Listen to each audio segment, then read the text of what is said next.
Hello friends, कैसे हैं आप सब। आई होप आप लोग बहुत अच्छे होंगे और बहुत अच्छी तरीके से अपने वर्क को कर पा रहे होंगे। लास्ट जो भी कुछ हमने स्टोरीज पोस्ट की हैं, आई होप आप लोगों को पसंद आ रही होंगी और आप लोगों का कमेंट फीडबैक में देखकर ये पता लग रहा है कि स्टोरीज आप लोग बहुत पसंद कर रहे हैं। आज फिर वापस है हम ऐसी एक अमेजिंग स्टोरी के साथ। आज की स्टोरी से भी आपको उसी तरीके का एक डिफरेंट मैसेज मिलेगा, तो स्टोरी को स्टार्ट से लेकर एंड तक ज़रूर देखिएगा। चलिए शुरू करते हैं आज की स्टोरी।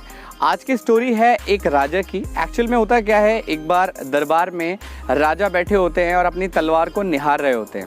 अब तलवार को निहारते निहारते उसकी धार को चेक कर रहे होते हैं और उस सिचुएशन में होता क्या है कि गलती से वो जो धार है वो उनके अंगूठे में लग जाता है और उनका अंगूठा कट जाता है। अब जैसे ही अंगूठा कटता है तो राजा कराह जाते हैं और उसके बाद मंत्री सुनते हैं कि उस सिचुएशन में राजा को क्या हुआ।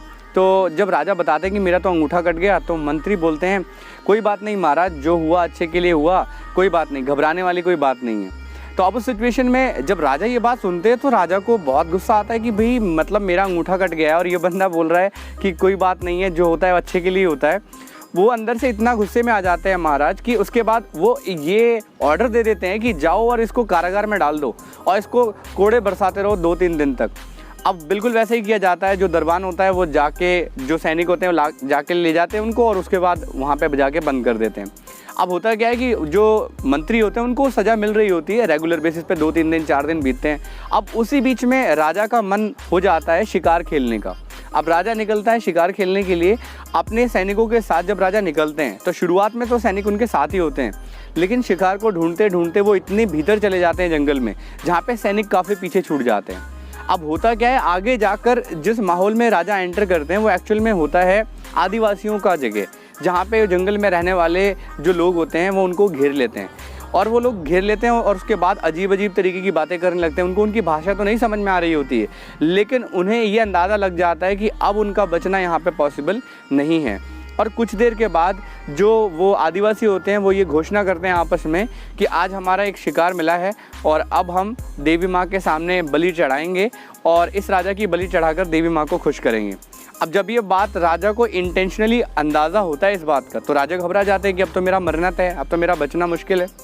अब उसके बाद बलि की तैयारी होती है, नहाया जाता है राजा को और तैयार किया जाता है, टीका वीका लगा के बिल्कुल रेडी करके राजा को बिठाया जाता है कि बस अब उनकी मुंडी उड़ाई जाएगी, इतनी तैयारी हो जाती है। अब उस सिचुएशन में होता है क्या है कि वहाँ पे जो उनका पंडित होता है, उन आदिवासियों में जो पूजा पाठ करने वाला पर्सन होता है, वो अचानक उसका जो नज़र जाता है वो उसके हाथ के अंगूठे पे जाता है। राजा के हाथ के अंगूठे को देखता है और कहता है कि ये जो अंगूठा है ये तो कटा हुआ है, ये तो बलि अशुद्ध हो जाएगी। अगर हमने बलि दी तो ये बलि तो माता स्वीकार ही नहीं करेंगी। अब चूँकि ऐसा होता है तो उस सिचुएशन में क्या लगता है उस पर्सन को कि अब ये बलि उनकी एक्सेप्ट नहीं होगी। और जैसे ही वो पंडित ये बात बोलता है, तुरंत के तुरंत वहाँ पे जो पर्सन खड़ा होता है बलि देने के लिए वो रुक जाता है और बोलते हैं कि इसकी बलि हम नहीं दे सकते इस सिचुएशन में, क्योंकि ये जो पर्सन है इसकी बलि देने से माता प्रसन्न नहीं होंगी।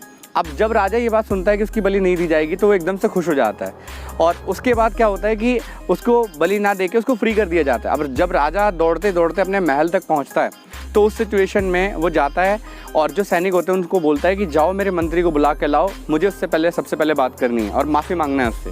अब वो जाते हैं और मंत्री को फ्री करा के लाते हैं। अब जब मंत्री आते हैं तो राजा हाथ जोड़ के उनके सामने विनती करते हैं कि मुझसे गलती हो गई, मैंने आपको कैद खाने में डाल दिया, आपकी कही हुई बात का रियलाइज़ मुझे तब हुआ जब मैं जंगल में पहुंचा।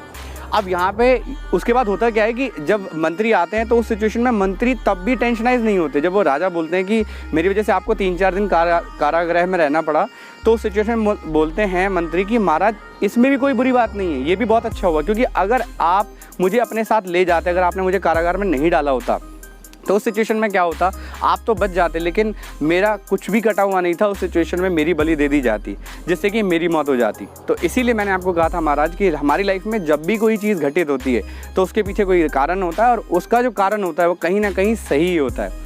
अब इस स्टोरी से हम लोग क्या समझ सकते हैं, हम लोगों की लाइफ में भी अलग अलग तरीके के इंसिडेंट होते हैं, बट जब भी कभी कोई इंसिडेंट होता है उसके पीछे कोई एक लॉजिक होता है और लॉजिक का अपना एक रिजल्ट भी होता है, अपना एक परिणाम भी होता है। हमें केवल ये ध्यान रखना है कि अगर हमारी लाइफ में कोई इंसिडेंट हुआ है तो उसका पॉजिटिव पर्सपेक्ट है तो नेगेटिव भी है, लेकिन हम लोग क्या करते हैं, हम सिर्फ नेगेटिव पर्सपेक्ट की तरफ जाते हैं, हम ये नहीं समझते कि उसका एक पॉजिटिव पर्सपेक्ट भी है। तो ये चीज़ें हमें ध्यान रखनी है। आई होप आपको इस स्टोरी से मैसेज मिला होगा कि हर बात में कोई ना कोई अच्छी बात भी है अगर हम समझ पाएँ तो। आई होप आप लोगों को स्टोरी पसंद आई होगी। अगर आपको हमारी स्टोरीज पसंद आ रही है तो स्टोरीज़ को लाइक करते रहिए। चैनल को सब्सक्राइब नहीं किया है तो चैनल को सब्सक्राइब करिए, बेल आइकन को प्रेस करिए, ताकि इस तरीके की जो वीडियोज़ हम रेगुलर अपडेट करते रहते हैं वो आपको नोटिफिकेशन में मिल जाए। Thank you so much, thank you for watching.